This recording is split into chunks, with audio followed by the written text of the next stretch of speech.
Hello friends, good morning. ಎಲ್ಲರೂ ಹೇಗಿದ್ದೀರಾ? ಎಲ್ಲರೂ ಚೆನ್ನಾಗಿದ್ದೀರಾ ಅಂತ ಭಾವಿಸ್ತಾ ನೋಡಿ. ಟೈಮು ಮಾರ್ನಿಂಗ್ 5:26 ಆಗಿತ್ತು. 1 ಲೀಟ್ರ್ ವಾಟರ್ ಬಾಟಲ್ ಕುಡಿದ್ಬಿಟ್ಟು ನಾನು ಮಾರ್ನಿಂಗ್ ಎಕ್ಸಸೈಸ್ ಮಾಡಿಲ್ಲ, ಡೈರೆಕ್ಟಾಗಿ ಲೈಬ್ರರಿಗೆ ಹೊರಟೆ ನಾನು.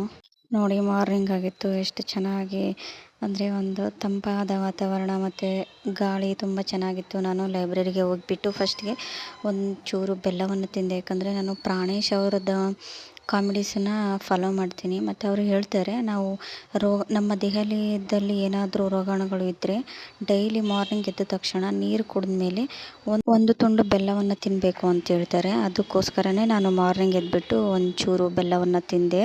ಮತ್ತು ನಾನು ಆಮೇಲೆ ಲೈಬ್ರರಿಯಲ್ಲೆಲ್ಲ ಓದ್ಬಿಟ್ಟು ಎಕ್ಸಸೈಸ್ ಮಾಡೋಕ್ಕೆ ಅಂತ ರೂಮ್ಗೆ ಹೋದೆ. ಯಾಕಂದರೆ ಮಾರ್ನಿಂಗ್ ಎಕ್ಸಸೈಸ್ ಮಾಡಿದರೆ ಟೈಮ್ ವೇಸ್ಟ್ ಆಗುತ್ತೆ ಅಂತ ಹೇಳಿಬಿಟ್ಟು ನಾನು ರೂಮ್ಗೆ ಓದಿ ಅಂದರೆ ಲೈಬ್ರರಿ ಮುಗಿದ್ಮೇಲೆ ರೂಮ್ಗೆ ಬಂದು ಎಕ್ಸಸೈಸ್ ಮಾಡಿ ಫ್ರೆಶ್ ಅಪ್ ಆದ್ಬಿಟ್ಟು ಮತ್ತೆ ಟಿಫಿನ್ ಮಾಡೋಕ್ಕೆ ಹೋದೆ. ನೋಡಿ, ನಮ್ದು ಇವತ್ತು ಇಡ್ಲಿ ಇತ್ತು. ಆದರೆ ಇಡ್ಲಿ ಹೊಟ್ಟೆ ತುಂಬಿಲ್ಲ ಅಂಥೇಳಿ ಮತ್ತೆ ನಾವು ಅವಲಕ್ಕಿಯನ್ನು ತೊಗೊಂಡಿದ್ದೀವಿ. ಅವಲಕ್ಕಿನ ತಿಂದುಬಿಟ್ಟು ಮತ್ತೆ ಲೈಬ್ರರಿಗೆ ಹೋದೆ ನಾನು. ಲೈಬ್ರರಿಯಲ್ಲಿ ಮತ್ತೆ ಸ್ಟಡಿ. ಇವತ್ತು ನಂದು ಡೇ 10. ತುಂಬ ಚೆನ್ನಾಗಿ ಹೋಗ್ತಾ ಇದೆ. 21 ಡೇಸ್ದು ಚಾಲೆಂಜ್ ತೊಗೊಂಡ್ಮೇಲೆ. ಯಾಕಂದರೆ ಬಿಫೋರು ನಮಗೆ ಯಾವುದೇ ಥರದ ಜವಾಬ್ದಾರಿ ಅದೆಲ್ಲ ಇರಲಿಲ್ಲ. ಬಟ್ ಇವಾಗ ಏನೋ ಒಂದು ಜವಾಬ್ದಾರಿ, ನಾನು ಓದಬೇಕು ಮತ್ತು ಬ್ಲಾಗ್ ಕೂಡ ಮಾಡ್ತಿದ್ದೀನಿ. ನನಗೆ ನಾನು ಮೋಸ ಮಾಡ್ಕೋಬಾರ್ದು ಮತ್ತು ವ್ಯೂವರ್ಸ್ಗೂ ಕೂಡ ಮೋಸ ಮಾಡಬಾರ್ದು ಅನ್ನೋ ಕಾರಣದ್ದು ನಮಗೆ ಜವಾಬ್ದಾರಿ ಹೆಚ್ಚಾಗ್ತಿದೆ. ಯಾರಿಗಾದ್ರೂ ಒಬ್ಬರಿಗೆ ನಾವು ರಿಪೋರ್ಟ್ ಮಾಡ್ತಿದ್ದೀವಿ ಅಂದರೆ ಸ್ವಲ್ಪ ಭಯ ಇರುತ್ತೆ, ನಾವು ಮಾಡಬೇಕು, ಮಿಸ್ ಆಗಬಾರ್ದು ಅಂಥೇಳಿ. ನನಗಂತೂ ತುಂಬ ಯೂಸ್ ಆಗಿದೆ, ನಾನು ಚಾಲೆಂಜನ್ನು ತೊಗೊಂಡ್ಬಿಟ್ಟು ಅಂತ ಅನ್ನಿಸ್ತಾ ಇದೆ. ನಾನು ಮಾರ್ನಿಂಗ್ ಲೈಬ್ರರಿಗೆ ಹೋಗಿಬಿಟ್ಟು ಓದಿದೆ. ನಾನು ಇನ್ನೂ ಓದ್ತಾ ಇರೋದು ಕೇಂದ್ರ ಸರ್ಕಾರ ಸಂವಿಧಾನದ 5ನೇ ಭಾಗ ಕೇಂದ್ರ ಸರ್ಕಾರ ಎಲ್ಲ ಓದಿದೆ. ಆಮೇಲೆ ನಾನು ಇವತ್ತು ಮುಗಿಸಿರೋದೇನೆಂದರೆ ತಿದ್ದುಪಡಿಗಳು. ಅಂದರೆ ಅಲ್ಲಿ ಮೊದಲು 1ರಿಂದ 106 ತಿದ್ದುಪಡಿಗಳನ್ನು ಓದಿದೆ. ಯಾವುದು ಇಂಪಾರ್ಟೆಂಟ್ ಇದೆ ಅಲ್ವಾ. ತಿದ್ದುಪಡಿಗಳು ನನಗೆ ತುಂಬ ಇಷ್ಟ ಆಯಿತು. ಯಾಕಂದರೆ ನಾನು ಓದಿರೋದು ಬ್ಯಾಕ್ಗ್ರೌಂಡು BSc ಬಂದುಬಿಟ್ಟು ತಿದ್ದುಪಡಿಗಳು, ಮಸೂದೆಗಳು ಇದು ಯಾವುದು ನನಗೆ ಗೊತ್ತಿರಲಿಲ್ಲ. ಬಟ್ ಫಸ್ಟ್ ಟೈಮು ನಾನು ತಿದ್ದುಪಡಿಗಳನ್ನೆಲ್ಲ ಓದಿದಾಗ ತುಂಬ ಖುಷಿಯಾಯಿತು.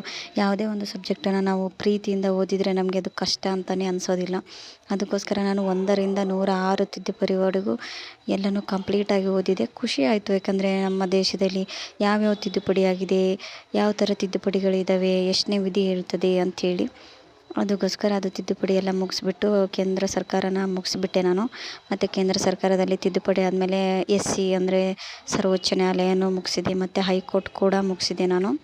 ತುಂಬ ಲೇಟ್ ಮಾಡ್ತಿದ್ದೀನಿ ಮುಗ್ಸೋಕ್ಕೆ. ಏನಕ್ಕೆ ಅಂದರೆ ನಾನು ಡೆಪ್ತಾಗಿ ಓದಬೇಕು ಅಂತ ಅಂದ್ಕೊಂಡಿರೋದು. ಅದಕ್ಕೋಸ್ಕರನೇ ಒನ್ ವರ್ಡು ಆನ್ಸರ್ ಓದಿದೆ. ನಾನು ಫುಲ್ಲು ಡೆಪ್ತಾಗಿ ಓದ್ತಾ ಇದ್ದೀನಿ. ಅಂದರೆ ಇವಾಗ SC ಮುಖ್ಯ ನ್ಯಾಯಾಧೀಶ ಆಗಬೇಕಂದ್ರೆ ಏಜ್ ಎಷ್ಟಿರಬೇಕು, ಅವರು ಯಾವುದರಲ್ಲಿ ಸೇವೆ ಸಲ್ಲಿಸಿರಬೇಕು ಬಿಫೋರ್ ಆಗೋಕ್ಕಿಂತ ಮುಂಚೆ, ಮತ್ತು ಗೌರ್ಮೆಂಟ್ ಪರ ಅವರು ಒಂದು ವೇಳೆ CJI ಆದರೆ ಅವರು ಗೌರ್ಮೆಂಟ್ ಪರ ಏನಾದರೂ ವಕಾಲತ್ತು ಮಾಡಬೇಕಾ ಮಾಡಬಾರ್ದಾ, ಅಥವಾ ಅಪರಾಧಿ ಪರ ವಕಾಲತ್ತು ಮಾಡಬೇಕಾ ಮಾಡಬಾರ್ದಾ, ಈ ಥರ ಎಲ್ಲ ತುಂಬ ಚೆನ್ನಾಗಿ ಎಕ್ಸ್ಪ್ಲನೇಷನ್ ಇತ್ತು. ನನಗಂತೂ ತುಂಬ ಇಷ್ಟ ಆಯಿತು. ತುಂಬ ಇಷ್ಟಪಟ್ಟು ಓದಿದೆ, ಎಲ್ಲನೂ ಕಂಪ್ಲೀಟ್ ಮಾಡಿಕೊಂಡೆ ನಾನು. ಯಾವುದೋ ಒಂದು ಸಬ್ಜೆಕ್ಟು ಕಷ್ಟ ಅಂತಂದರೆ ನಮಗೆ ತುಂಬ ಕಷ್ಟ ಅನ್ಸೋಕ್ಕೆ ಸ್ಟಾರ್ಟ್ ಆಗುತ್ತೆ. ಯಾಕಪ್ಪ ಓದಬೇಕು, ಎಷ್ಟು ಕಷ್ಟ ಇದೆ, ನಾವು ಪಾಸ್ ಆಗ್ತೀವಾ ಅಂತ ಫೀಲ್ ಬರ್ತದೆ.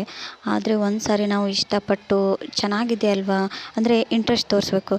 ಇನ್ನು ಯಾವ ಥರ ಇದೆ ಅಲ್ವಾ ನಮ್ಮ ಜಗತ್ತಲ್ಲಿ ಅಂಥೇಳಿ. ಇವಾಗ ಜಿಯೋಗ್ರಫಿ ಆ ಥರ ಹಿಡಿದ್ರೆ ಯಾವ್ಯಾವ ಸಂಪನ್ಮೂಲಗಳು, ಖನಿಜ ಸಂಪನ್ಮೂಲಗಳು, ಪ್ರಾಣಿ ಪಕ್ಷಿಗಳು, ಭೂಮಿ, ನೀರು ಮತ್ತು ಈ ಥರ ಕಾಡು ಜಲ ಎಲ್ಲ ಈ ಥರ ಯಾವ ಥರ ಇಂಟ್ರೆಸ್ಟ್ ತೋರಿಸ್ತೀವಲ್ವ, ಅದಕ್ಕೆ ಸಂವಿಧಾನ ಅಂದರೆ ಕೋರ್ಟ್ ಹೆಂಗೆ, ನ್ಯಾಯಾಧೀಶರು ಹೆಂಗೆ, ರಾಷ್ಟ್ರಪತಿ, ಲೋಕಸಭೆ, ರಾಜ್ಯಸಭೆ, ಅವ್ರ ಕರ್ತವ್ಯಗಳು ಯಾವ ಥರ ಇರುತ್ತೆ, ಅವ್ರನ್ನ ನೇಮಕ ಮಾಡೋದು ಯಾವ ಥರ, ಅವ್ರನ್ನ ಪದಚ್ಯುತಿಗೊಳಿಸೋದು ಯಾವ ಥರ ಅಂಥೇಳಿ ಎಲ್ಲನೂ ತುಂಬ ಚೆನ್ನಾಗಿತ್ತು. ನನಗೆ ಅಂತೂ ತುಂಬ ಅಂದರೆ ತುಂಬ ಇಷ್ಟ ಆಯಿತು.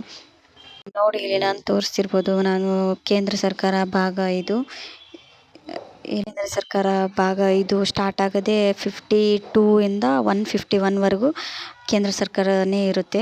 ಈ ಥರ ಎಲ್ಲ ನಾನು ಮುಗಿಸ್ಕೊಂಡೆ. ತುಂಬ ಅಂದರೆ ತುಂಬ ಇಂಟ್ರೆಸ್ಟ್ ಬಂತು ನನಗೆ, ಇನ್ನೂ ಓದಬೇಕು ಅಂತ ಅನ್ನಿಸ್ತಾ ಇತ್ತು. ಬಟ್ ನನಗೆ ಇವತ್ತು ಸ್ವಲ್ಪ ಹುಷಾರಿರಲಿಲ್ಲ. ಏಕೆ ಅಂದರೆ ನಾನು ಡೈಲಿ ಎಕ್ಸಸೈಸ್ ಮಾಡ್ತಿದ್ದೆ. ಬಟ್ ನಿನ್ನೆ ನಾನು ರೂಮ್ ಕ್ಲೀನ್ ಮಾಡೋದಿದೆ ಅನ್ನೋ ಒಂದೇ ಕಾರಣಕ್ಕೆ ಎಕ್ಸಸೈಸ್ ಬಿಟ್ಟಿದ್ದೆ. ಅದಕ್ಕೆ ನನಗೆ ಹುಷಾರಿರಲಿಲ್ಲ. ನೋಡಿ, ಐಸ್ ಕ್ರೀಮ್ ತಿಂದೆ, ಆಮೇಲೆ ಮಧ್ಯಾಹ್ನ ಊಟ ಮಾಡಿದೆ. ಹುಷಾರು ಇಲ್ಲದೆ ಇರೋ ಕಾರಣಕ್ಕೆ ನಾನು ಸ್ವಲ್ಪ ಹೊತ್ತು ರೆಸ್ಟ್ ಮಾಡಿ ಇದ್ದೆ. ಯಾಕಂದರೆ ತುಂಬ ಹುಷಾರಿರಲಿಲ್ಲ, ನನಗೆ ಜ್ವರ ಬಂದಿತ್ತು. ಆಮೇಲೆ ನಾನು ನಂತರ ರೆಸ್ಟ್ ಮಾಡಿಬಿಟ್ಟು ನಂದು ಬಟ್ಟೆ ವಾಶ್ ಮಾಡೋದಿತ್ತು. ಮತ್ತು ಹುಷಾರಿಲ್ಲ ಅಂತೇಳಿ ಹಾಗೆ ಬಿಟ್ಟರೆ ತುಂಬ ದಿನದ್ದು ಆಗಿಬಿಡುತ್ತೆ ಅಂತ ಹೇಳಿಬಿಟ್ಟು ನಾನು 1 ಅವರ್ 2 ಅವರ್ 3 ಅವರ್ ರೆಸ್ಟ್ ಮಾಡಿದೆ. ರೆಸ್ಟ್ ಆದಮೇಲೆ ಮತ್ತೆ ನಾನು ನನ್ನ ಬಟ್ಟೆನೆಲ್ಲ ವಾಶ್ ಮಾಡಿಕೊಂಡೆ. ನೋಡ್ತಿರ್ಬೋದು ನೀವು. ತುಂಬ ಕಷ್ಟ ಆಗ್ತಾಯಿತ್ತು ಬಟ್ಟೆ ವಾಶ್ ಮಾಡೋದು. ಮತ್ತು ಒಂದೊಂದು ಸಾರಿ ಮೆಸ್ಸಲ್ಲಿ ಊಟ ಚೆನ್ನಾಗಿಲ್ಲ ಅಂದರೆ ರೂಮಲ್ಲೇ ಮಾಡ್ಕೊಂಡು ತಿನ್ನೋದು. ಬಟ್ ಅನಿವಾರ್ಯ. ಅದಕ್ಕೋಸ್ಕರನಾದರೂ ಒಂದು ಜಾಬ್ ತೊಗೊಂಡ್ವಿ ಅಂದರೆ ನಮ್ಮ ಲೈಫ್ ಸೂಪರಾಗಿರುತ್ತೆ. ನೋಡಿ ಬಟ್ಟೆ ಎಲ್ಲ ವಾಶ್ ಆದಮೇಲೆ ನಾನು ಫ್ರೆಶ್ಶಾಗಿ ಒಂದು ಟೀ ಕುಡಿದೆ, ಬ್ಲಾಕ್ ಟೀ. ಅದಾದಮೇಲೆ ಮತ್ತೆ ನಾನು ಲೈಬ್ರರಿಗೆ ಹೋಗಿಬಿಟ್ಟು ನಾನು ಸ್ಟಡಿನ ಸ್ಟಾರ್ಟ್ ಮಾಡಿದೆ. ಡೇ 10 ನೋಡಿ ಟಿಕ್ ಆಗ್ತಾಯಿದ್ದೀನಿ 19ಗೆ. ತುಂಬ ಖುಷಿ ಆಗ್ತಿದೆ. ಯಾಕಂದರೆ ನಂದು ಎಲ್ಲ ಹ್ಯಾಬಿಟ್ಸ್ ಎಲ್ಲ ಚೇಂಜ್ ಆಗ್ತಿದೆ. ಓದೋ ರೀತಿ ಎಲ್ಲ ಚೇಂಜ್ ಆಗ್ತಿದೆ. ಮಾರ್ನಿಂಗ್ ಎದ್ದೇಳೋದು ಎಲ್ಲ ಚೇಂಜ್ ಆಗ್ತಿದೆ. ತುಂಬ ಖುಷಿ ಆಗ್ತಾಯಿದೆ.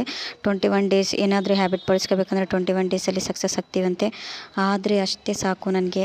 ಬಂದಿದ್ದೀವಿ ಯಾವುದಾದ್ರೂ ಒಂದು ಜಾಬ್ ತೊಗೊಂಡೋದ್ರೆ ಫುಲ್ಲು ಖುಷಿ ನಾನು. ಆ ವಿಡಿಯೋ ನೋಡೋದಕ್ಕೆ ತುಂಬ ತುಂಬ ಧನ್ಯವಾದಗಳು. ಮುಂದಿನ ವಿಡಿಯೋದಲ್ಲಿ ಮತ್ತೆ ಸಿಗೋಣ ಅಂತ. ಗುಡ್ ನೈಟ್ ಎಲ್ರಿಗೂ. Sweet dreams. Take care. Bye bye. See you tomorrow.